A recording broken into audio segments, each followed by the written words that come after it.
All right, everybody, welcome back. Tonight we have a very special guest. We have Virgil Frey, owner of Blastcamp, also a major sponsor for Houston Heat as well. And we wanted to have him on and be able to talk about his story, he and his passions and everything else, and just kind of give you some insight to Blastcamp and what it is.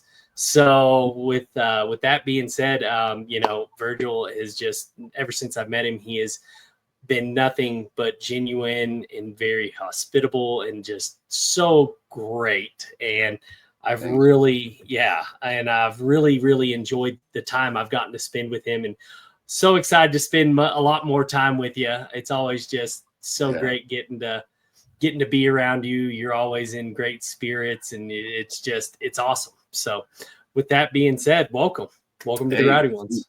Thanks for having me, Al. I mean, I'll right back the same to you, man. It's been great getting to know you and the whole Houston Heat family. Everybody's been so welcoming there, and very excited to talk. I love talking business. I love talking paintball. So yeah, I'm ready to jump in. Oh yeah, well, let's do it.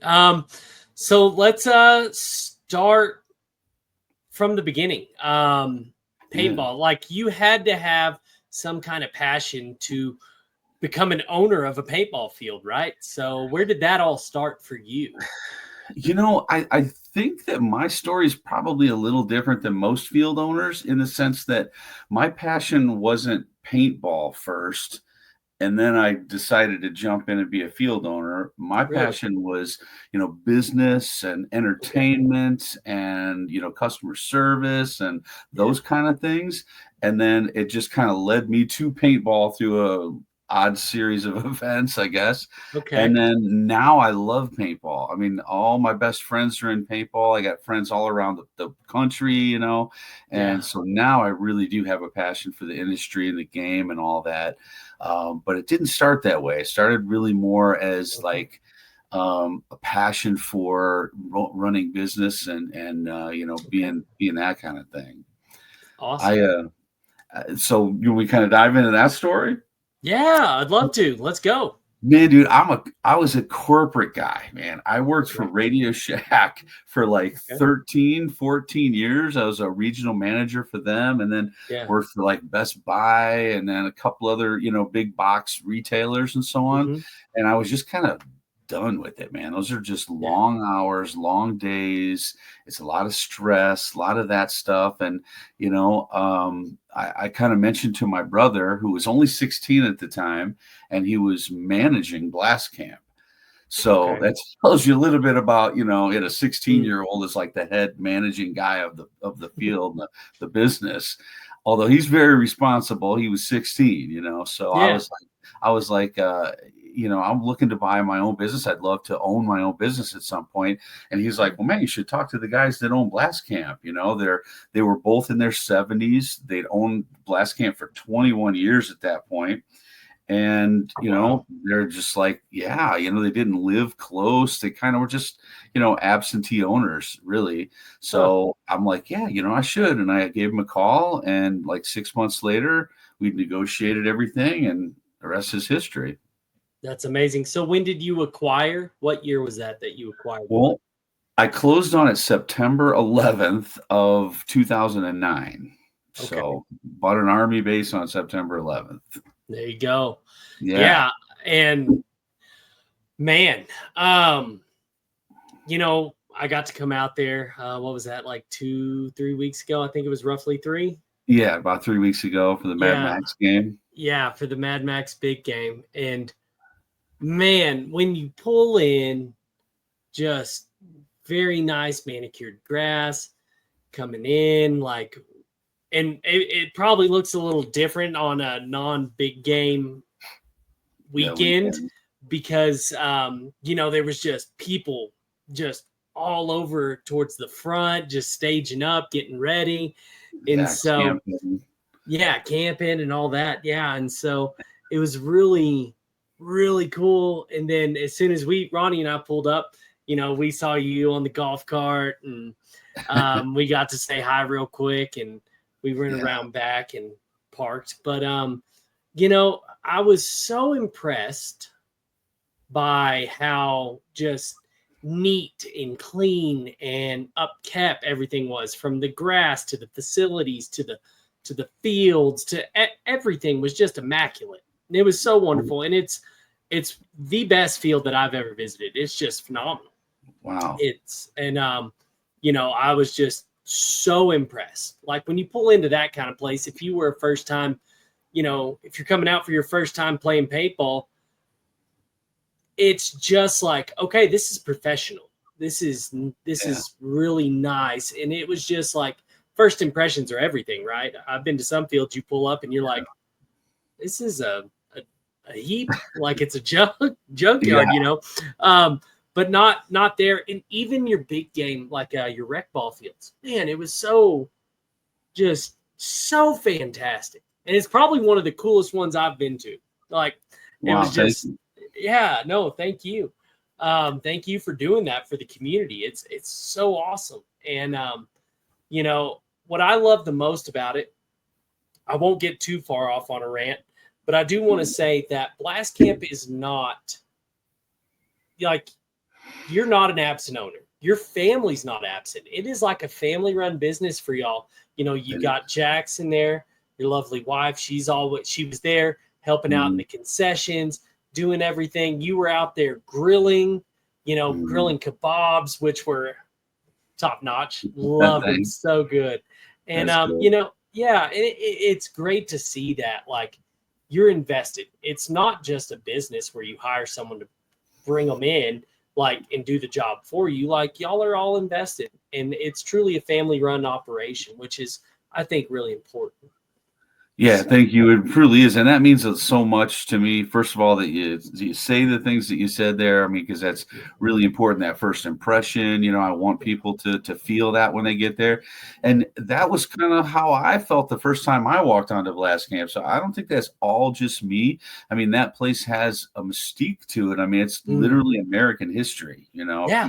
If you don't know the full story there, I mean, it's a historic landmark, Yeah. So when you come in, you see those satellite towers and the buildings. It's just there's a genuine feeling there. It's not just like a cornfield that somebody turned into a paintball field. It's actually has some real history there and some real substance to it. So that's really cool. But as far as the family part, that's something I don't think I ever could have imagined, just how deep Jackson would be into it. Because I mean, when I bought Blastcamp, he was 9 years old. So he had known of paintball again, because my brother, I actually got a picture of Jackson. He's probably 3 or 4 years old. He's holding like a die. I think it was a DM1 or something. That's like bigger than he is, But it was at a Christmas where my brother got that, and then Jackson kind of picked it up. We took a picture, and it's just so ironic, like all these years later, looking back at that,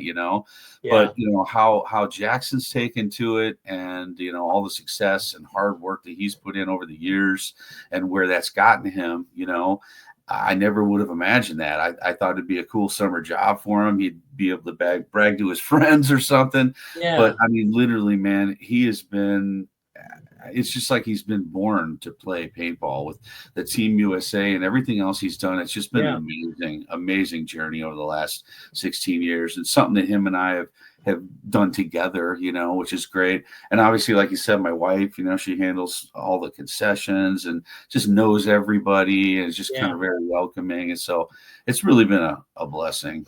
It truly has. And don't forget to give yourself flowers where it's due as well, because if it wasn't for you taking that leap of faith and buying this field, in all honesty, Jackson probably wouldn't have had the outcome in the path that he has, right? You set him up for that option of success. If you want it, it's here, right? Like, it's yours for the taking, but you have to want it. And for his drive to want it, now that's on Jackson, right? But it probably wouldn't be the same outcome if you wouldn't have acquired Blastcamp. Yeah, for sure. I mean, I agree. And I definitely do put in a lot of work, man. I'm there 7 days a week, me and my crew. I put in a lot of work, but I have a couple really, really hardworking, good, solid employees that are just, work their butts off and make it what it is.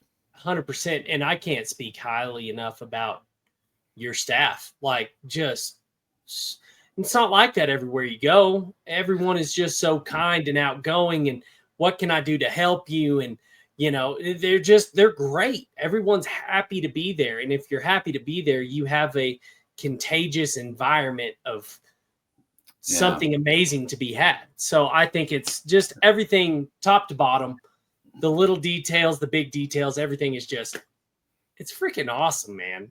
Thanks, brother. I appreciate that. And I'm really proud of my employees, man. I didn't hire anybody the last couple of years. All the employees I have been around for like 3 or 4 years. They're like family now, you know what I mean? So everybody gets along really well, and they truly care about it. And we're always talking about ways to be better. And so nobody's, you know, people get complacent a little bit here and there, you know what I mean? But, you know, we have meetings all the time. We're always talking about how to get better. So I'm very proud of the staff we got going there. It's really cool. 100%. And retention speaks, like, if you can, and especially this day and age, if you have retention of employees and staff, that speaks volume of what you're doing.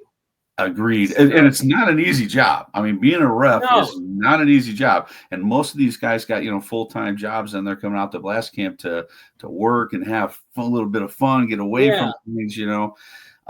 So the fact that they come out and work so hard is really awesome.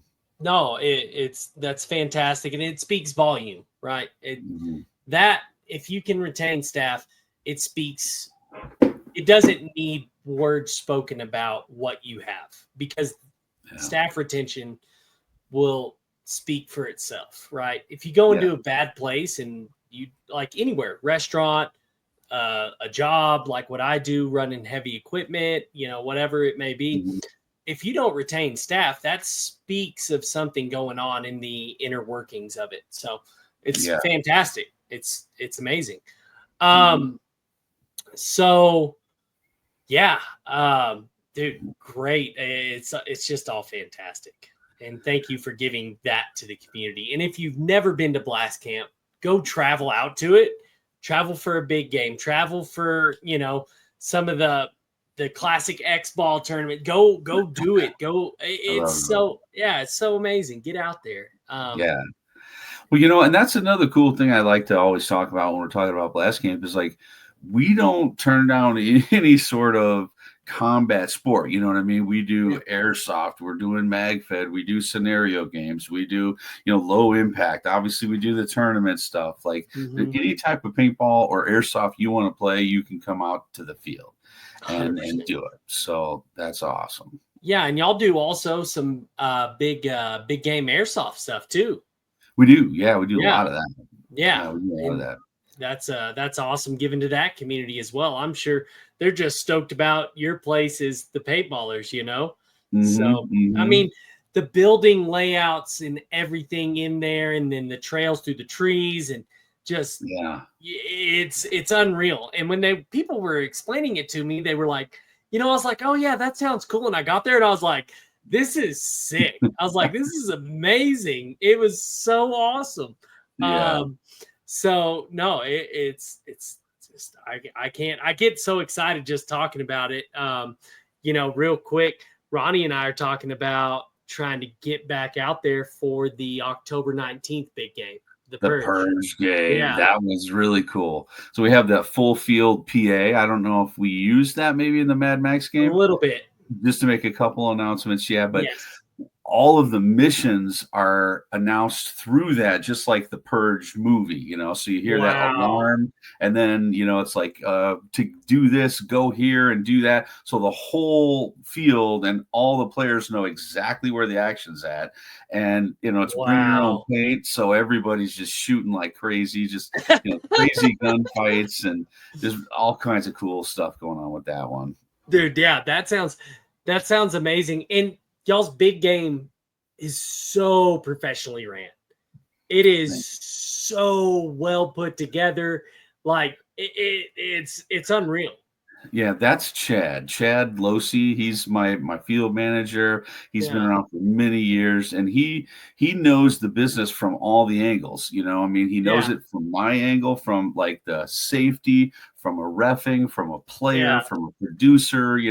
So he's invaluable guy to have around, and he's Dude. producing those games. They're super detailed, but Yeah. he really manages it very well. Yeah. No, he does a great job. Funny story. Ronnie, I said, Ronnie, so are we going to go do some missions or whatever? He goes, I don't know. I just always go and shoot people. He Yeah, goes, I've never actually done missions. And he was more excited than I was. He was, yeah, he was so amped because, he was like, I've never done missions. He was like, that was wild. And, y'all got the tanks and all that out there too. yeah. The first time, sorry. No, go. You're good. The first time Ronnie ever came out to one of the big games was our Hoth game, which we do in February. Yes. Which, if you play paintball in the Midwest, that is like a rite of passage. You know what I mean? You have to come out to a winter big game and suffer through that. No, but I mean, we actually haven't had a lot of snow, but back in 2012, 2013, we had these huge snowstorms, like 3 or 4 foot drifts everywhere. We ran snowmobiles through the field just to have like walking areas for people to walk. And I think that's when Ronnie came out. It was a big snowstorm and everything. And he was just so jacked, and I barely knew him at that time. Yeah. But he was so into Star Wars and then the big game and everything. Yeah. So that was a big piece of like, me getting to know him and started that whole relationship. Ronnie's been so invaluable to the whole community out there. I can't even tell you. I see you got your D's on Doc's hat on. I love that. Gang. You know it, man. He is just the professional's professional. I really am lucky to have him. And he's been a mentor to Jackson too all these years, and it's so amazing that they're playing together. Dude, it's funny how things come full circle, right? Like our fate is already written. We just have to let it take its course. And it's so cool when it does something like that. And the worlds end up colliding together. And it's so amazing. No, Ronnie is, funny fact, Ronnie and were the reason I was such a big fan of Houston Heat. And the reason why I'm sitting here with you today, I see you in the pits. I travel with the team, go to practices, it was all because of Ronnie and and just their character, not only on the field, but off the field, and you get those two together. That's a hell of a time, man. They're crazy. It's wild. So, shout out to Ronnie, because he is such just a great role model for the sport. I agree. He's so fantastic. But and so we're talking about coming out to the Purge. It's funny, it's my hunting season during that. So, I told my wife when we first started dating, it was funny. I said, don't mess with my hunting and my fishing and we'll be good in life. Like, it's easy, right? So you're a simple man. Yeah. I'm very, like, I try to be.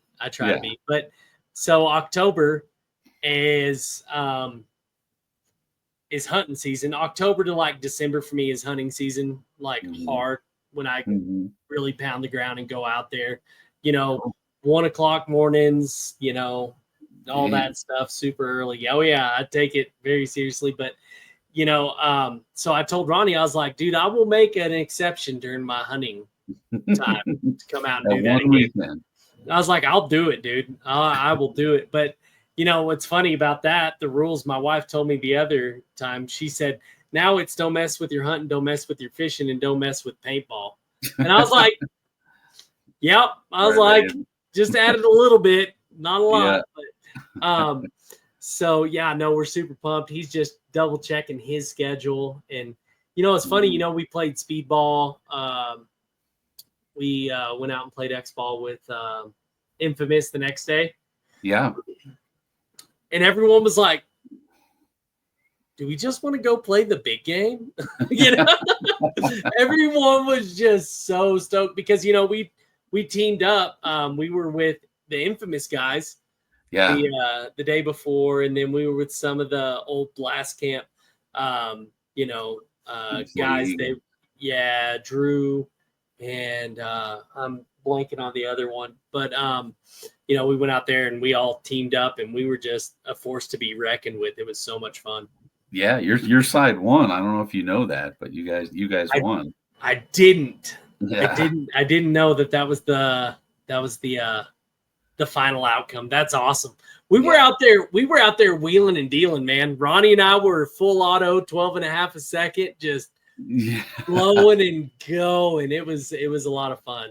Well, and it was cool to see too, because from where I was at, the whole game was just back and forth. You'd see blue team pushing, and then red team would come back and be pushing. Yeah. So it was pretty back and forth, which I love to see. That's another thing that Chad does really well, is keeping the teams very balanced. So you don't have one team that has a lot more people or a lot more experienced teams or whatever. Yeah. So yeah, that was great. No, it was fantastic, and it was so good. We're like, let's go do it again, Yeah. So I think I'm going to bring my wife out. She's super stoked. So I think she's going to come as well. Maybe I can talk her into playing some paintball. I was going to say, does she play? That's cool. She does it, but I will tell her to just toughen up, Buttercup. Let's go get some, have some fun with me. Cause I would love to play paintball with her. She's never played. She comes, it's funny. I come home and I've got bruises all over me, and she's like, you can't tell me that doesn't hurt. And I'm like, it really doesn't. It's not bad. No. I was like, it's not that bad. And she's like, she's skeptical. But so fingers crossed. Hopefully you get to see my face out there again. That would be cool. It'd be great to meet her. I don't think I've met your wife at this point. You have not. She's usually super tied up with work on the weekends. So, cool. But anyways, we kind of touched on something I want to bring up. So you started a divisional team, went semi-pro, and then went pro. And then, it kind of broke apart. Mm-hmm. And then some of the other guys got picked up, and now some of the other guys are starting up another, what is it? Just Blastcamp Distortion, or? It's not Blastcamp anything. I mean, all those guys, I look at them like they're my kids. You know what I mean? Yeah. I love every one of those guys. I support them very much, but they joined really the local semi-pro guys, and that's the Distortion crew. So, yeah, they're playing with Distortion. Second place in the series right now. So who knows? Maybe they'll win a pro spot. That would be amazing to see. Yeah, that'd be amazing to see. They need BR Factory to. They gotta end up ahead of BR Factory either this event or the end, but they can totally do it. And those guys work really hard, and they all are very committed to it. So I think they can do it. 100%. And so back to what I was gonna, I guess, finalize on that question. Yeah. Is how was that process? Like, there had to been a process, an idea, something that inspired you to say, hey, y'all can do this? Or did someone come to y'all and say, hey, we want to do this? And the person you are, I could see you saying, yeah, I'm here for it, Well, I guess to understand that, I got to tell you like the whole story. And that is that, man, I was with those guys. I was with those groups. They were all together, and as Blastcamp for 7 years. Wow! And I mean, started out in D4, and incredible. We went all the way through. We won an event at every level. Mm-hmm. I mean, that semi-pro year, we won 3 out of 4 events. If it had not been for double points, the first time the NXL ever does double points, and if it hadn't been for double points, we would have won the pro spot that year. Oh, wow. And then we come back the next year and literally win every game in prelims. We make it all the way, obviously 5 times, against Paintball Fit, and everybody's seeing what we saw then. Now, just how incredibly talented that group of players are, and what an amazing foundation and organization they have. And we ran up against it 5 times, and sucks to lose 5 times, but they're an incredible team, and I got to give them Yeah. every prop that I can, you know what I mean? And great guys as well. But, after that, ended up, acquiring a pro spot. It's not how I wanted to do it, but I felt like the team was ready. I felt like I was ready, But man, after being in it for that year, I just noticed like, okay, we need some other things here. And I had put so much time and effort and money into it. Yeah. It's a lot of money. It's very, very expensive. And, by the time I got to that pro spot, and then I'm like, okay, we're going to need a coach now. We're going to need this. We're going to need that. Yeah. And it was just a lot. But that being said, I was totally willing to continue. I didn't want to, end it at that point. No. But then this offer comes up, for the guys, 3 of the guys to join Houston Heat, and now my son gets to actually, be paid to play and be on one of the more professional paintball teams out of all the professional paintball teams. Yeah. So, it just seemed like the right time. It was the right move for me, and financially, I think it was the right move for me at that time. And now, almost a year later, I'm looking back going, man, I really miss it. I really miss being a team owner. I really miss the competitive part of it. I miss having the guys and the camaraderie and all that. Yeah. But for Jackson and his career, and for Blastcamp financially, which I'd love to get into some business stuff here too with you a little bit. But, for all things considered, I feel pretty comfortable with the decision that I made. Yeah. Yeah, and and we were able to get a pro spot to the Canadians, and now they're in the Nations Cup, and obviously the Sea Dogs have done pretty well for themselves so far this year. So that's kind of a nice thing as well, Yeah, 100%. Yeah, and so it sounds like wow, all that had to be kind of an emotional roller coaster. It was insane, man. It was insane. I'm the kind of guy I wear my heart on my sleeve anyway. Everybody kind of knows how I'm feeling about things because I talk about it so much, and I talk about, my emotions, how I'm feeling about things a lot. And man, it was a real struggle. And it was like mourning, you know what I mean? You kind of go through a little bit of mourning after I made the decision. Like, man, this has been such a huge part of my life for so long. And now it's over. And obviously, my heart went out to everybody who didn't get picked up, but they found their way to Distortion and they were able to stay together. So that was good.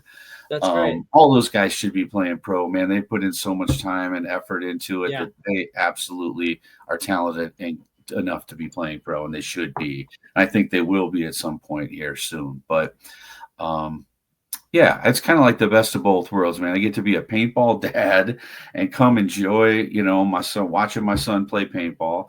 I'm still involved, with the team as much as, you want me to be, or, helping out here and there. And I get to save a bunch of money and help out a lot of other divisional teams and upgrade the field and a lot of other things I can do for the community and for myself and my family that I wasn't able to do before. 100%. And I think, as far as Distortion, if they just put in the work and they grind through it, they will be there. They will earn that spot, right? And that is 100%. What is the beautiful thing about this sport. 100%. So I think the rest of those guys, I got to play with them. I got to know those guys, and they're great guys. They're great players. And so, I'm excited to see their future. I hope to be able to see them on the field, because I'll be rooting for them. That's for sure, especially after getting to play with them, because it's they're great guys. They are, and they love paintball. They live it. It's not just a game. It's like their lifestyle. It's all these guys are their best friends. And so, I wish them well. I'm rooting for them all the time. 100%. So what business stuff would you like to dive into? Lay it on me, man. It's so funny because I was thinking about this interview and I thought, okay, what kind of questions might he ask, or what kind of topics maybe we want to go into? And I thought, field owners don't get a lot of shine. You know what I'm saying? They don't. It's not like you're tuning into a lot of these types of podcast and you're hearing a field owner's perspective, and Yeah. there's just so many things I think that, we could dive into there, but, I don't even know where to start with it, honestly, but it's just from where I sit and, where the industry's at and that kind of stuff. I mean, there's definitely some things from the field owner perspective that I'd love to see happen that I think are like the next step of the evolution for us. Yeah. For me, one of the things, again, being a business guy, being a corporate guy, I guess, that's kind of where I grew up and how I learned to be a professional and be a businessman was like, you don't have like the numbers and the connection in the industry that you do in other industries. So where I guess I'm going with all that is I would love to see a paintball field owners association, some sort of group that actually works together. I have some ideas how it could be set up and so on, but I mean, just like a very basic thing, Chris Rail has great information on the tournament side of the game, how many players are playing, how many events they play, what their age are, what their demographics, all that stuff. But on the rec ball side, nobody really knows any of that. You know what I mean? There's nobody. People guesstimate. Companies guesstimate companies, like I'll talk to my sales rep for a variety of companies and they'll talk to all their fields. So they have a general idea how things are going, things are up, things are down, but nobody really knows what those numbers are, So I would love to see some sort of organization or association for field owners that, that kind of data could be shared and then figure out what's going on. Is MagFed the hot thing? Is that what we need to really be focusing on? Or is low impact birthday parties, are those up? Are those down? How are scenario games really doing? Is there, a lot more, so a lot more people playing, that kind of thing. So that kind of data. And I think there's so many other things that could come along with that from, collective bargaining in terms of insurance or fields getting certified, sharing best practices, helping out new fields, just a ton of different things. So that's definitely something I'd love to see happen. 100%. And what's funny is I can I'll relate this to my skydiving days. And, there was so you were either PSIA certified or you were considered an outlaw drop zone, right? And obviously there's a little bit different game going on when you're skydiving, right? There's actually a small chance, loss of life, major injury, all that kind of stuff. But they had the PSIA, right? And they had this organization where it obtained membership fees. It was like $100 a year, not a big deal for the people wanting to join PSIA. But then the owners would choose to be part of PSIA. What's really cool about that is it to dive deep into it. It was also offered insurance policy for the drop zone, so people can't sue you. They'd have attorneys, yada, yada, yada. But like I said, skydiving is a little bit different ball game compared to paintball, right? Like a lot more safe. I mean, yes, hopefully nobody's losing their life or anything, but there's still a lot of insurance to be had though with paintball, and it's all going up and changing every day. So and what was really cool is PSIA, when you joined as a skydiver, right? You paid your dues as a skydiver, not a owner of the drop zone, but you would get a magazine, you would get a monthly magazine, you would get insured safety protocols, things like that. But I think if y'all had some kind, you don't have to go to that degree as a paintball field, but I think if y'all had some degree where you could gain statistics, learn from each other, have, like you said, it's all those things you've said. You're learning all the data, you're compiling, and you're just growing the sport at that point.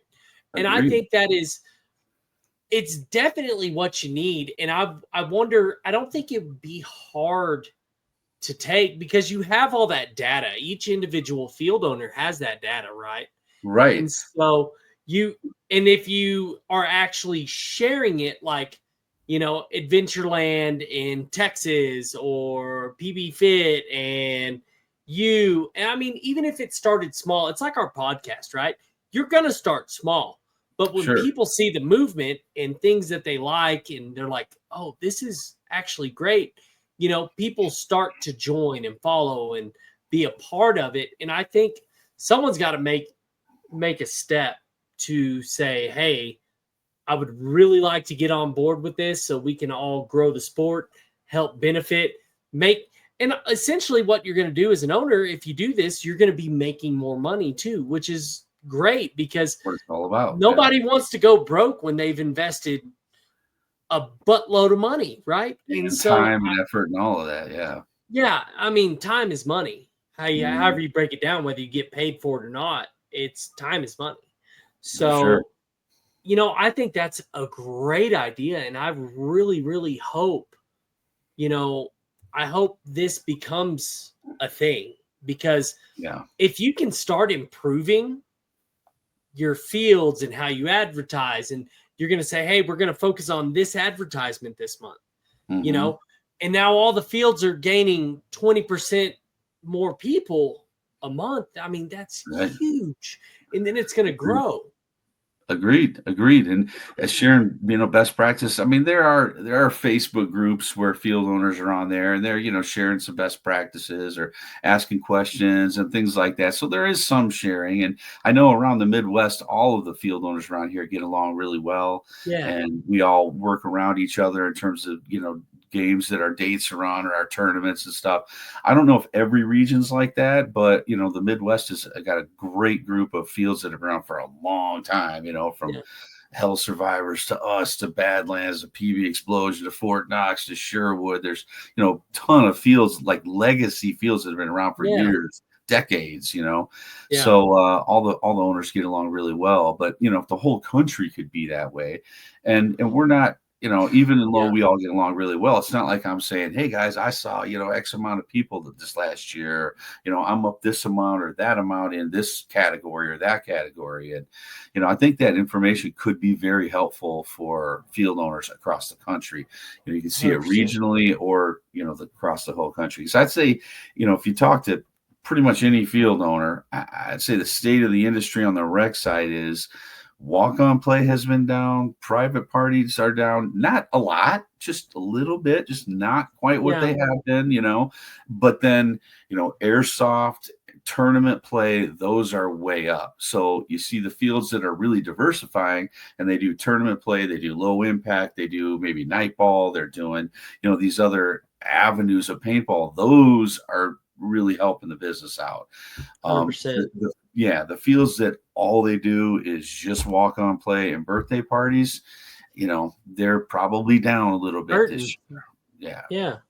And I do think as small of an industry and as hard of an industry this is, right? Like this is a very niche, tough industry, right?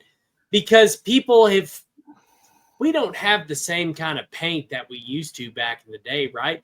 The paint's brittle. I mean, even your cheap grade paint is still much more brittle than it was 10 years ago. Yeah, right. I agree. It's not like getting whopped with a marble, and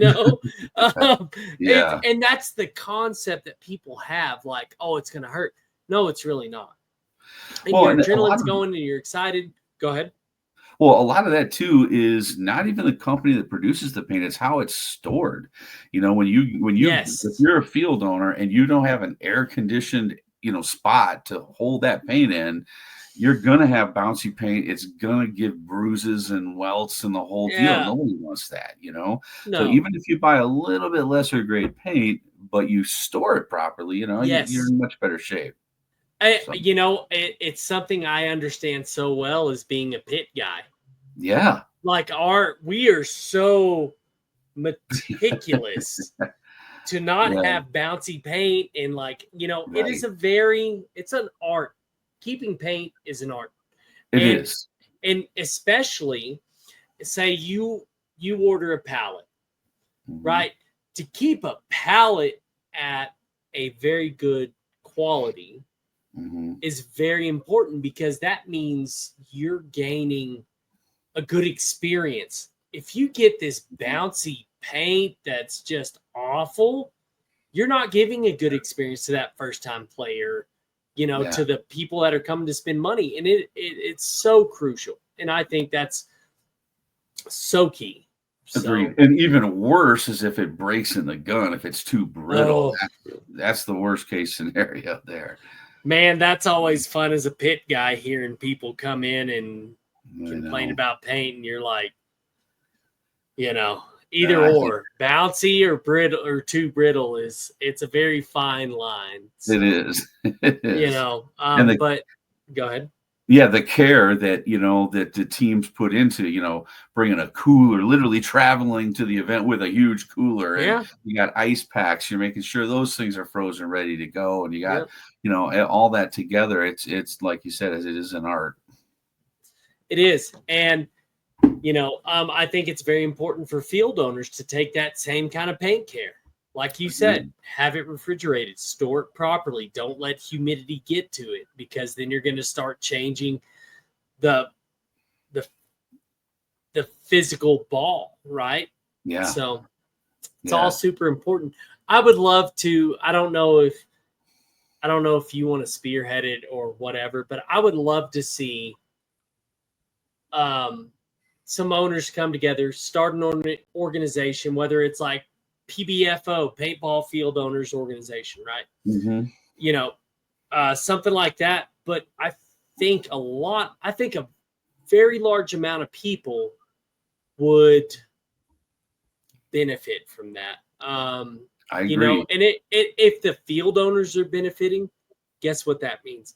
The players are benefiting.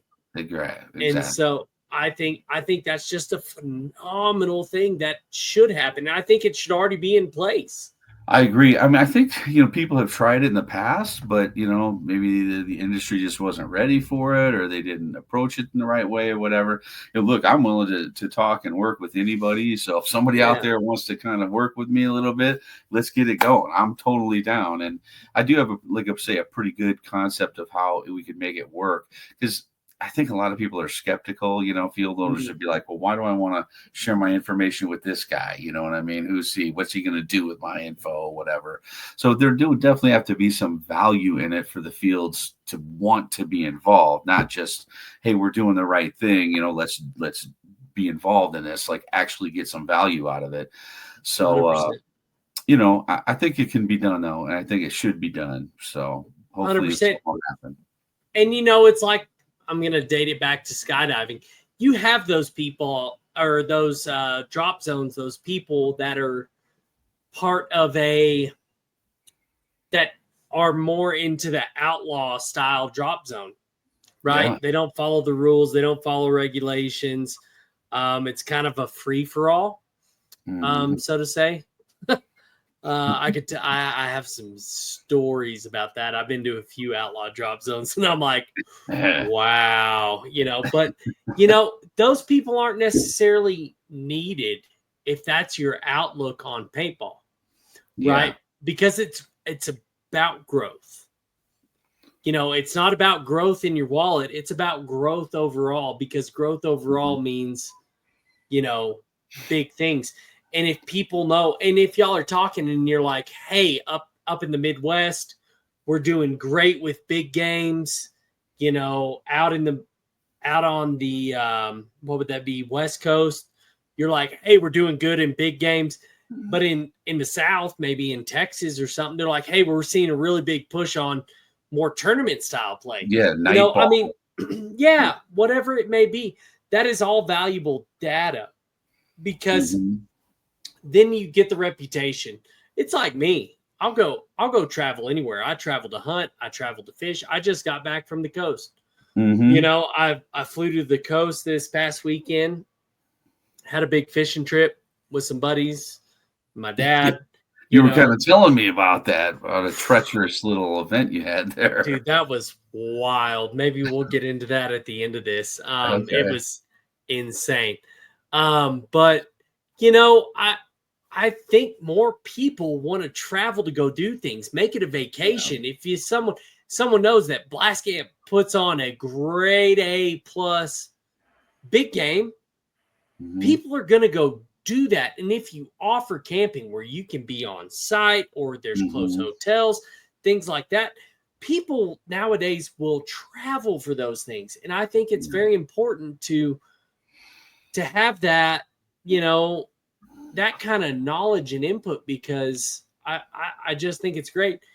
Yeah. And, I think it's something that really needs to be shared through the community. But that, like you said, it's up to the owners to really band together and create this. It is, and paintball is such a dynamic sport, from the tournament stuff to like low impact kids' birthday party and like everything in between. Not every field is set up where you can host a big game, scenario game. Not every field has, the ability to have a tournament set up, so there's all those different types of fields and establishments, so kind of, you got to tailor it to what you have and what you can do.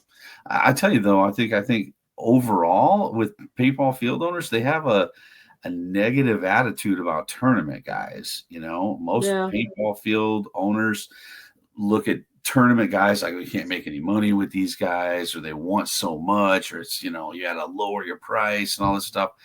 And I don't think they see the real value and the psyche of a tournament player, and that's one of the great things that Paintball Fit, I think, has done, is they've proven that, like, look, you don't need rec play. You can have a very viable, successful business and have it just be tournament play. 100%. And that's the quality product that you give to the public, right? It's like Wastelands too. Yeah. Wastelands, now I will say Wastelands does have a rec field, but they separate their fields. They're in two different locations. Rec ball's in one area. Airball, speedball, X-ball, it's in another area. It's the same thing though, right? Like, you can be successful. I think it's the product you deliver. Agreed. And it's relationships. I was going to say this earlier when you were talking about that, but I mean, being successful in business, no matter what the business is it's a lot about relationships. You have to 100%. have a good relationship with your vendors, with your customers, with your employees, just so many things. You can't ban people. I mean, I guess if somebody does something really bad, they deserve that, sure. But, in general, you got to be welcoming and you got to forge relationships with people. And that's a real big, important piece of it. 100%. Hospitality, it's the service industry is all it is. You are there to give a service. It's no different than owning a restaurant, right? Like, you're catering to someone's needs, giving the output of a quality product, being hospitable, doing all these things correctly. So I talk about this all the time with my employees. I have this little spiel kind of that I go with as I'm training somebody. And one of the things I ask them to think about all the time is, I want you to think about that very first time you played paintball. As you're driving there, what's going through your head? You're probably a little anxious. Oh my guys, it's going to hurt. How are these games going to go? How the team's going to work? Like, how's the gear work? What do I do with my, so many questions, right? And then when you're leaving, hopefully in your mind, you're like, God, that was great, man. I can't wait to come out again next weekend. Exactly. The referee is he's the link between those two feelings. All the cool stuff I could do from a marketing or a field development standpoint, if they come out and the ref, just broke up with his girlfriend and he's in a bad mood or whatever, and he's a jerk, then the whole thing is lost, and that's why I really impress upon my employees, my referees, that you're like, Mickey Mouse. When people go to Disney World, like, they want to see you. You are the attraction. You're the one guiding this whole experience. So you got to be on your game and leave your problems at the gate, So that's right. And that's another thing too. Like, when's the last time you went out and spent like, $100 just solely to have fun? That's the only reason you're doing it. You're just going out with a friend. You're going to drop $100. You're going to play some paintball today, and all you're looking for is a good time. 100%. Yeah. And that's the deal. Is like, it's not just showing up to the field and rolling your gun. It's an experience. It's about this moment that is created and becomes. I'm huge into core. I call them core memories. You know, it's something that impacts your life and changes it for the better, right? Something that you'll remember on your essentially deathbed, right? Like, it's this core memories are something that I live for. And I can only imagine people, when they get to experience that core memory, they're like, it's an aha moment. And that is something you deliver. That is something you, your family, your staff, your field. I mean, I had a core memory coming out there a few weeks ago, and it was just like, dude. Man, I sure hope we do. I think we do deliver on that, you know. But 100%. you know, just a few weeks ago, actually, I had a lady come in and she's asked, you know, are you Virgil? You're the owner here, whatever. Shook my hand. And she's like, I just want you to know how much Blastcamp means to us. She's like, my son has had every one of his birthday parties here since he's been 16. He's 24. We're out again for his birthday party. And she's just like, the Blastcamp is just where our family gets together. You know, it's where we gather to go celebrate things.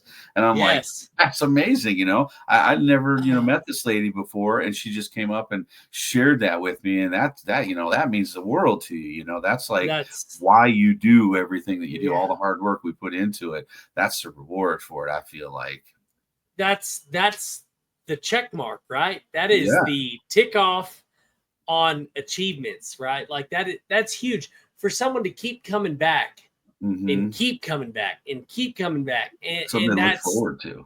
Yeah, that is that's it, dude. That's why we walk this earth. And, you know, I have a firm belief in my life. You know, I'm a Christian man. And there's some days I have to tell myself this and remind myself, but I firmly believe that we're not here on this earth for ourselves.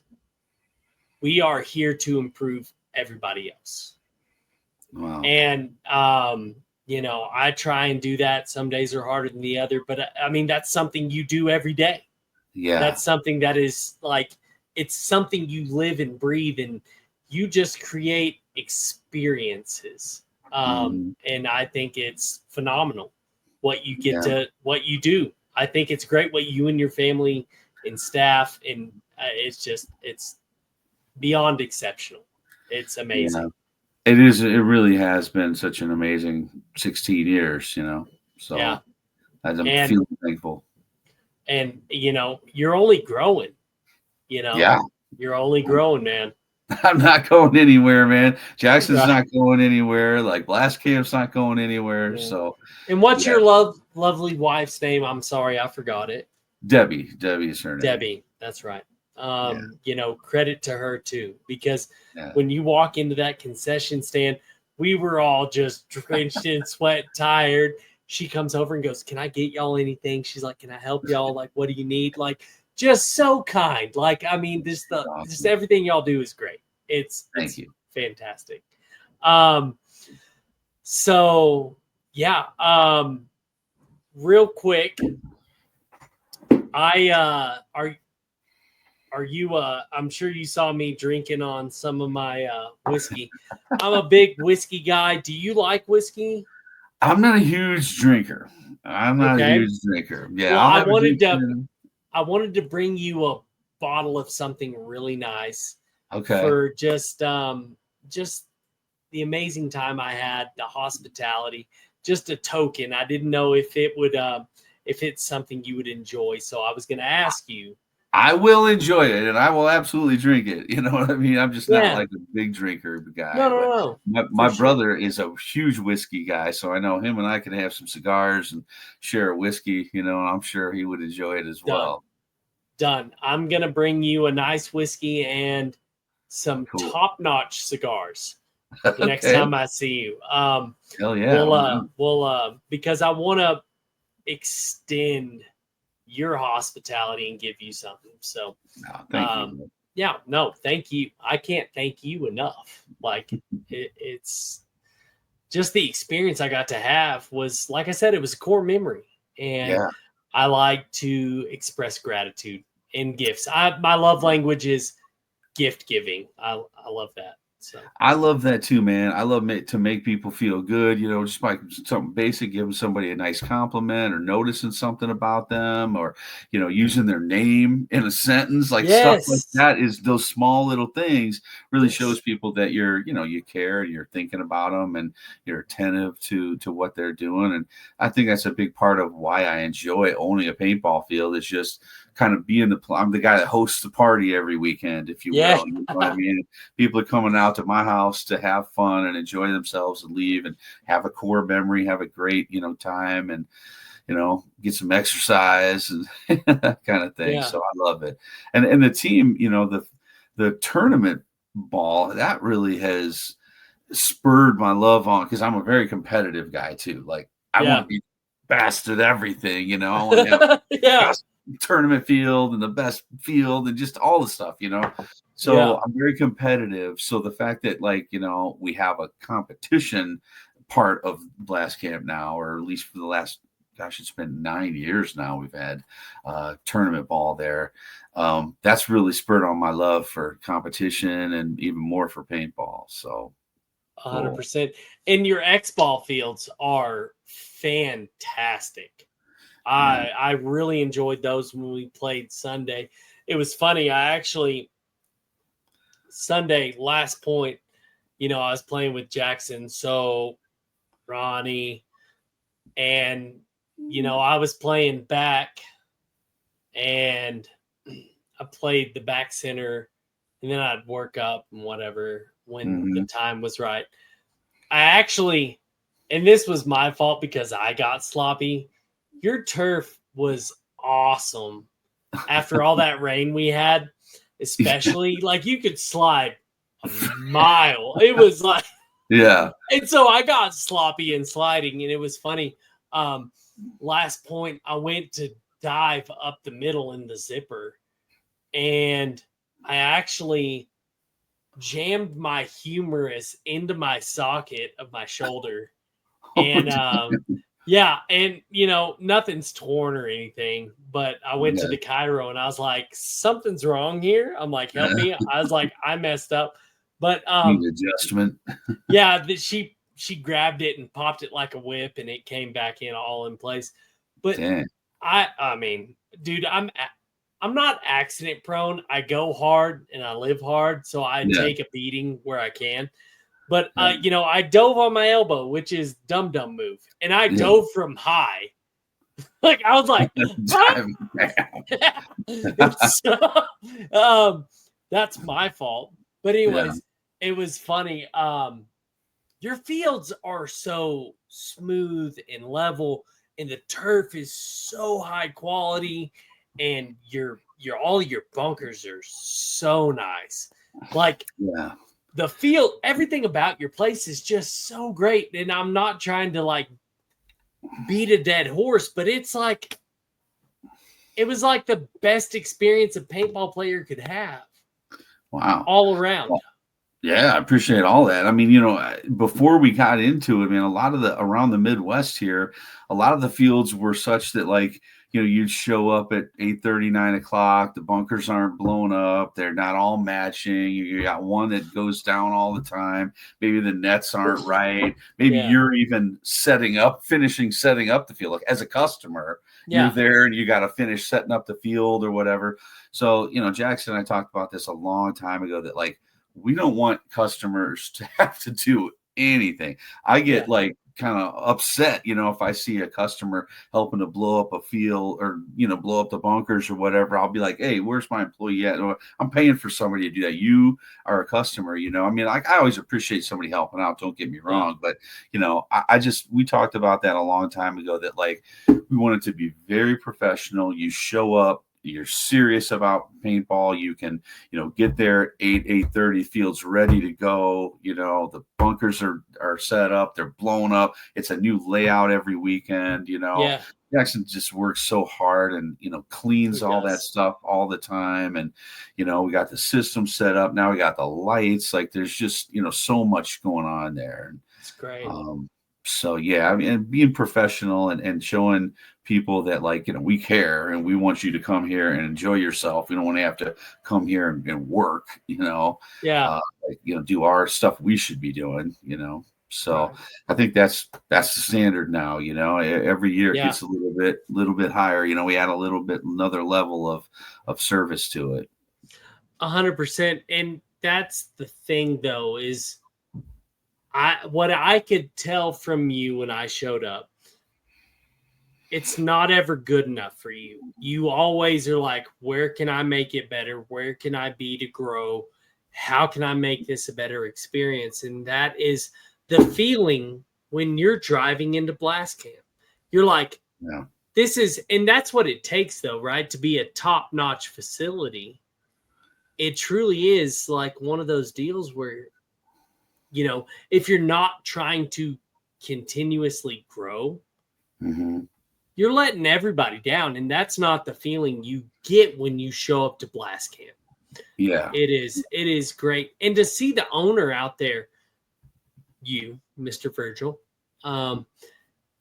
cooking all day to give fresh, great food. Y'all also had Chick-fil-A sandwiches there for everyone. We love Chick-fil-A. Dude, yeah. I'm a sucker for it, dude. Like, it's like that kind of attention to detail, things to cater for everyone, to give that opportunity and experience. And just, it's the littlest things, right? Like, I've been to places where they're like, oh, we have bags of chips. And I'm like, that's great. That's not protein. That's not carbs. That's not the things that are fuel me. Y'all are like, how can we take care of the players? Oh, well, we got these great like steak kebabs, and we got Chick-fil-A sandwiches, hot dogs, snacks, whatever you want. You have it there. That is not just what I want. Y'all go out of your way to give a service above and beyond. And I think that's when I walked in there, those are things that I'm noticing. But I will go ahead. I think that's so important. When I got hired at Best Buy, actually, my title was a customer experience manager. Okay. And they have, Best Buy had at that time, they had 5 different versions of a Best Buy. So when they go into town XYZ, they do all their, demographics, and they know what people make in the area and the average income and all that kind of stuff. And then they gear the store, the layout, the way they train their employees, the products that they carry, everything is geared towards the psyche and the needs of that area.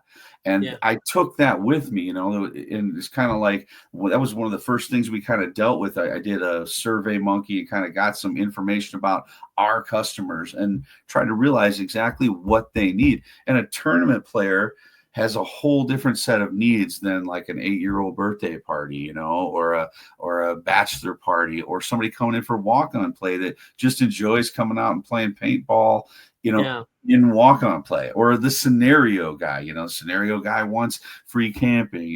They want a team discount on paint. They want to be able to, get there early. They want pre-registration. They want good prizes. They want to have nice awards. They want to run good missions with props. All those things that's what the needs are of the scenario customer. And if you in airsoft is a whole different psyche, and they have a whole different set of needs. Right. So, if you look at, your business through that lens, then you can start to kind of make some of these adjustments based on the type of event you're having, and hopefully it'd be successful for you. 100%. And I think you and your family and staff do a great job at that. Thank you. No, for sure. But so I don't want to switch subjects, but I kind of want to talk about it really bad. Let's hear it. So, I've seen some video of you absolutely getting down on the keyboard, my big dog. Like, I'm serious. I was like, dude, I want to go to this. Like, I was like, hell yeah. I've seen some video of you hammering out the keyboard. You're in a band, right? Dude, yeah, I have been, Yeah. man. I've been playing keyboard since I've been 16. I'm 55 now. I've been literally playing out as a paid musician for however many years that is. I don't even know. And the guys that I'm with now, I've been with for 20 some years. I mean, I had the dream, when I was a younger kid of, being a rock star, and I was in an original band, and we toured and we did a lot of things like that. And then, I think it was 27, 28 and started to settle down. And Debbie and I were, getting engaged, getting married, talking about having kids. I had Jackson when I was 30. So at that point, I kind of said, I'm just going to be a cover band. I'm just going to be a musician. And it's been great, man. It's like the best part-time job ever. It's a huge passion for me. And I just love it, man. There's sometimes when I don't play for maybe a couple months, we'll have some time off, and I miss it so bad. It's like it's my emotional outlet.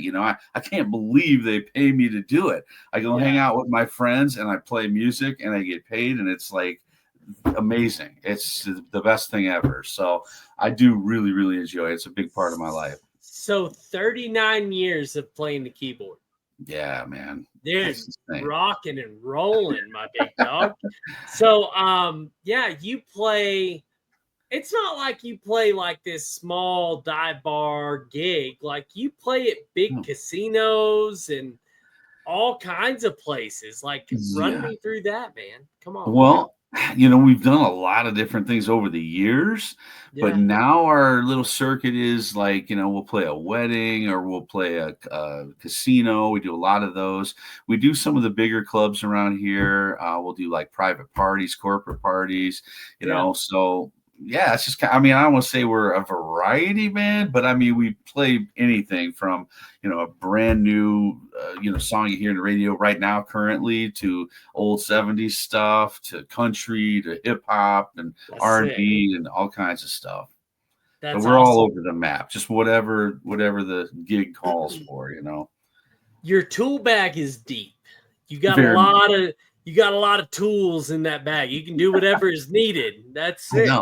The best thing I love about this particular group of guys that have been playing for so long is we know each other so well, a lot like a paintball team. And I do relate it very much to a paintball team. You know what I mean? Like, I know how the bass player is going to react in a certain situation. I can tell when the singer might be losing a little bit, and maybe I got to step up and help him out a little bit.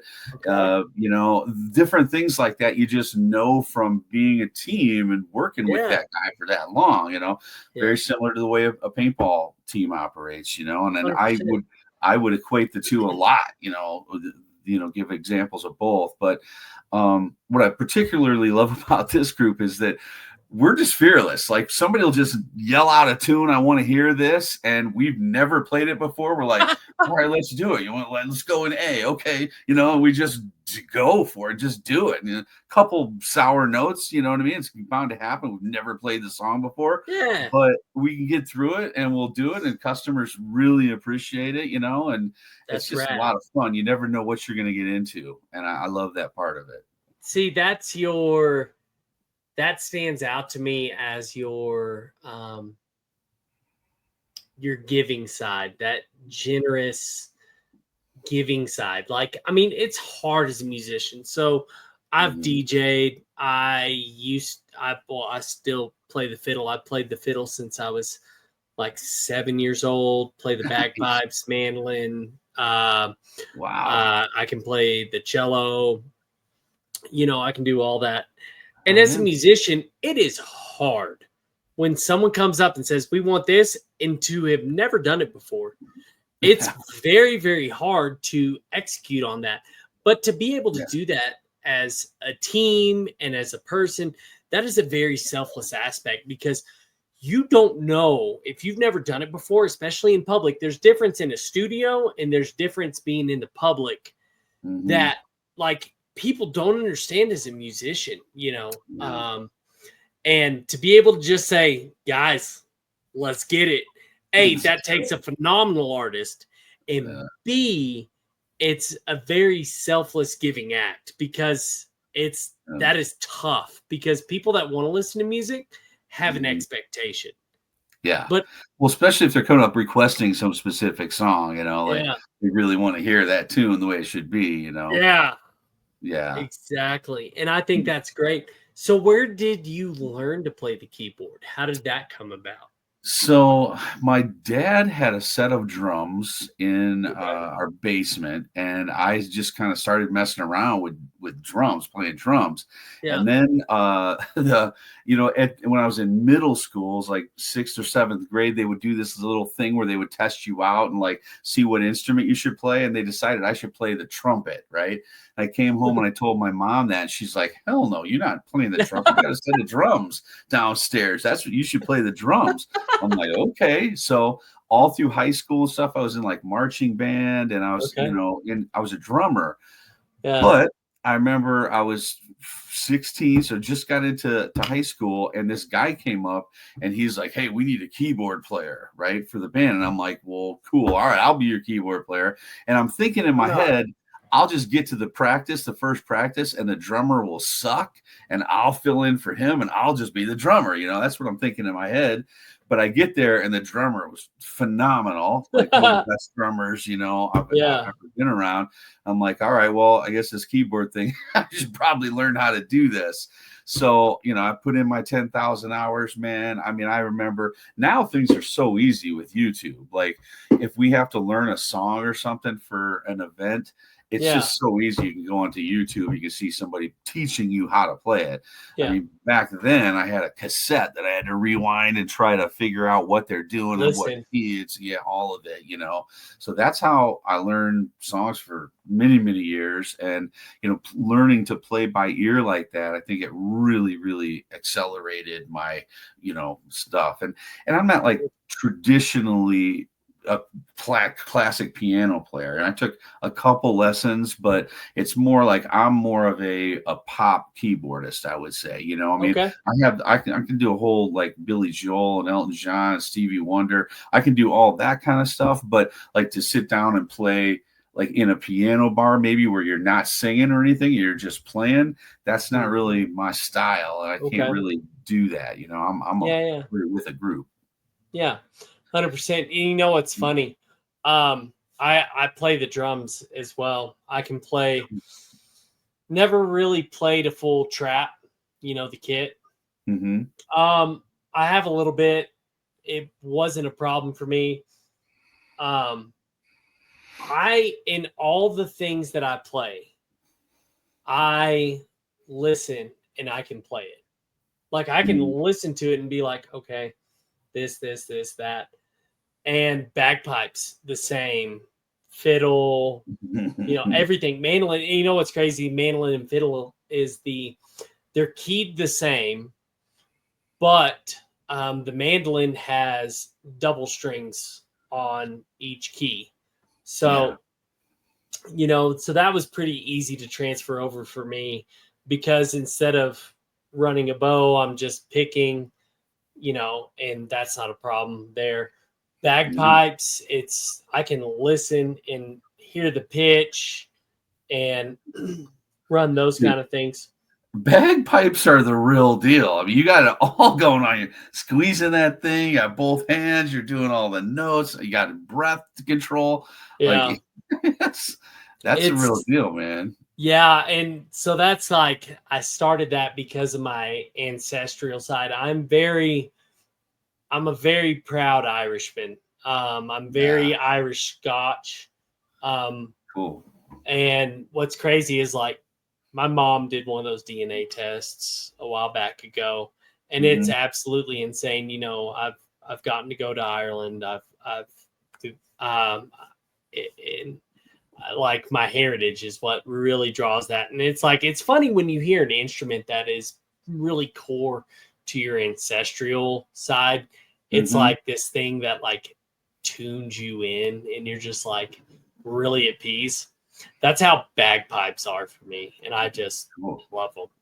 But bagpipes are wild, right? Like, you got to run, you got to drone, you're playing, then you're breathing, and then it's like, okay, the bag's getting low, I got to keep breathing, and like, but bagpipes are wild. It's definitely the most rewarding instrument for me that I've played. I got a good bagpipe dad joke that I'll tell you at a different time. Okay. Yeah, I'll talk to you. No, it's fine. We'll save it for Texas. Yeah, let's do that. I'll make you tell me. Yeah. You know, and you said Billy Joel. The funniest thing, I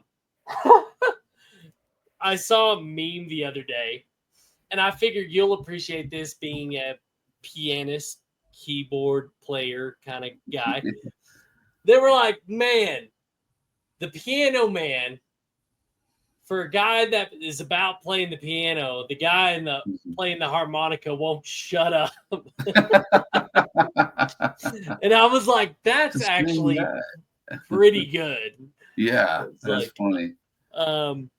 So yeah, what you know, do y'all have like a band Instagram page where anyone can kind of follow you and see if they're in the area and pick up a show or something?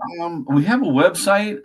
We don't really do a Facebook thing. Okay. It's crazy to think about for that, but it's called the Ramos Band, and we have a website called theramosband.com. So you can check out where we're playing, some videos and stuff like that. Hell yeah, dude. Yeah. You know, as far as like Blastcamp, obviously, lay that Instagram, Facebook handle on people for that. Where can they find Blastcamp? Well, on Facebook, we're Blastcamp Paintball and Airsoft. On Instagram, it's just Blastcamp. And then always got to send you to Jackson's YouTube page. He's got, over 1,000 videos now, man, almost 10,000 followers. Kid has been at that for, so many years. Yeah, he's really great job. A lot of time and effort in that. And I think Ronnie for that too, he kind of mentored him in that way as well. And Jackson's just taken it and ran with it. He does really, really good job with that. But there's so much Blastcamp stuff on there, it's just like, it's basically our YouTube page, Yeah, 100%. Following that journey. 100%. Jackson does such a great job with his videos. They're not your typical paintball video. They are a more in-depth life/paintball video that, he's posting shorts like every day. He's doing videos constantly. And I think he does a great job that not only like about paintball, but life lessons. And he's just awesome with it. So if you haven't checked that out, Jackson Frey on YouTube. Yep. That's his channel. And one of the things we've really enjoyed getting together this year is the live stream for the tournament. Yes. And, talk about that. He's been commentating on that thing. He's just such a natural with it. He's got these, one-liners. He knows the players, and obviously he creates the fields. He sets up the field. He does all that for the tournament series. So he has a really in-depth knowledge of the field and the way it plays and all that. So he just does a really exceptional job with that. And that was something that, that was a big learning curve, honestly. I'm kind of a technical guy, audio, video, and stuff like that. But getting that live stream together and figuring all that out, him and I decided last year we wanted to do that. And we bought a bunch of equipment over the winter and just kind of learned it together, So it's been a cool little project. And every event we've got, a little bit better, adding in, another camera or a pit cam or 2 commentators or, different things. So it's been cool. Yeah. And if you haven't been able to tune in to any of that, you should definitely tune in. Go follow their Facebook and Instagram, because I know they post on there when they're going to air it, and you can keep up with that. And it's so phenomenal to see fields start doing this when they host tournaments, because who doesn't want to watch paintball? You already love the sport. You're going to watch it if it's there. And there's only 5 NXL events all year long. So what are we doing with our spare time? We can go support these local fields and watch these tournaments nowadays. So, and they do, like he said, they do a great job, great quality in feed. The feed streams are always spectacular. Commentary is great. Jackson, like he says, does a fantastic job. He has a great commentator voice too. He does. he could have went into sports broadcasting. I truly believe it. I really feel like, I mean, I would love to give him up in the booth with Maddie or something at some point, a little guest commentator, because I'll reach out to Maddie. Yeah, please do. Put in a good word for us. I would love to see Jackson up there during a point, because it would be so fantastic. So I'll talk to Maddie, and I will reach out to him and chat with Mr. Matty Marshall himself, because those two together would be just fantastic. It'd be awesome. I would love to hear that and see that happen. I mean, that's cool. Like I said, he has a real passion for it, and he does a really good job with it. So 100%. Hopefully you got that, singing voice for me. You know what I'm saying? Yeah. I got a face for radio, but Jackson, he can do it.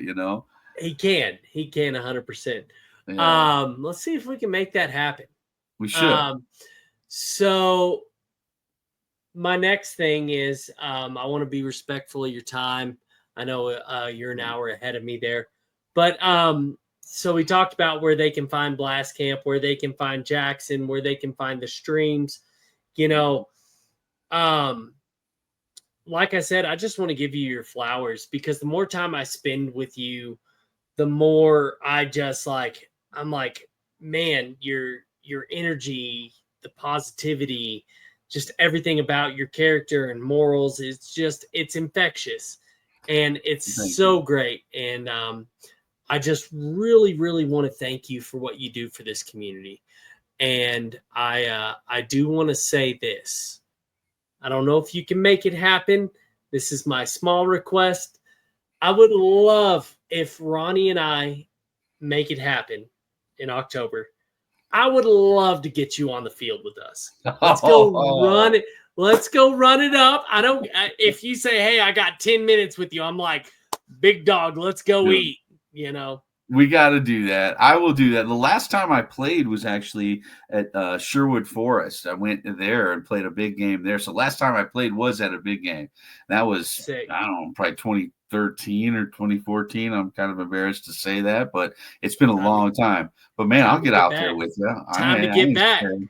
I ain't scared. Let's go. Let's do it, dude. With you and Ronnie and Jackson, like I got the whole, crew, man. Oh, I know. I'll round up La Papa and Soap. We'll just go run amok. Maybe pull in some more. Maybe I can talk Ryan into coming out. He said he wanted to. Oh, I know. He wanted to really bad last time, but he just couldn't make it happen for this game. The last one. But I would love to have you on the field with us and just go have some laughs and go have a good time. If I can even steal 10 minutes of your time, it's good by me. Well, that game in particular, it's not a lot of moving parts, you know what I mean? So it would be the perfect game for me to get out there and do that. So I'd love to. Perfect. Well, Virgil, thank you so much for your time tonight. We will definitely have you back on. When you told me when I was out there, you were like, I'd love to be on the podcast. I'm like, dude, done. I'm like, and that's kind of the scary thing about being a host. You're like, I want to ask all these people and do this and that, you know, and it's like, people are busy and it takes a lot to make time and set things aside and do something like this. So it's always like, you want to ask people and you're like, I don't want to bother them. But when you said that, I was like, done deal. Sign me up, big dog. Say less. Yeah, I was like, it's written in the books. Let's go. Well, Hal, thank you for having me, man. It's really cool to kind of get on and just talk some business, talk some paintball, talk some music. I really appreciate what you're doing, and it's been great getting to know you, like I said. So thank you.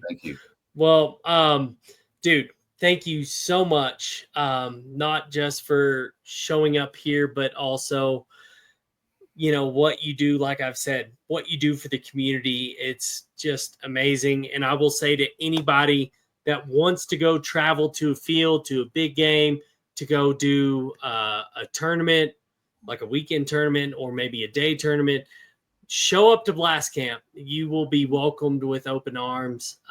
It's just fantastic with it's just great. So go out there, visit Blastcamp, go have some fun. You will catch a lot of heat guys out there, Yes, you will.